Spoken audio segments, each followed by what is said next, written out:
Friends, ఇగో ఈరోజైతే మా దగ్గర బుధవారం మార్కెట్ పడుతుంది. నేనైతే కూరగాయలు తెచ్చిన. చూడండి కూరగాయల ఐటమ్స్ ఎన్ని కనపడుతున్నాయి మీకు. కూరగాయలు తక్కువ, రేట్లు ఎక్కువ. ఈ కూరగాయలకు మాత్రం నాకు 400 అయినాయండి.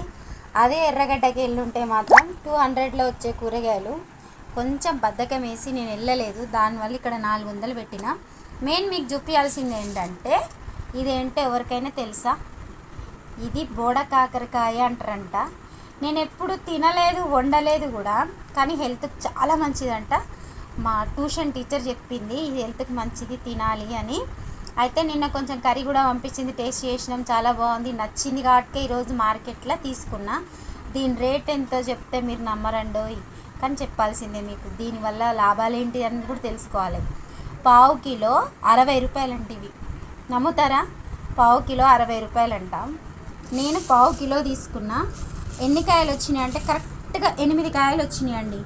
8 కాయలు వచ్చినాయి, కానీ హెల్త్కి చాలా మంచిదంట. మటన్, చికెన్లో ఉండే విటమిన్స్ కంటే ఎక్కువ ఉంటాయి అంట దీంట్లో. ఇవి మాత్రం నేను ఎప్పుడు వండలేదు, తినలేదు, ఫస్ట్ టైం తెచ్చిన. నాకు నచ్చింది. మీలో ఎంతమంది బోడకాకరకాయ ఇష్టంగా తింటారో, ఎవరెవరికి దీనివల్ల లాభాలు తెలుసో కామెంట్ బాక్స్లో కామెంట్ చేయండి మరి. ఓకేనా? బాయ్.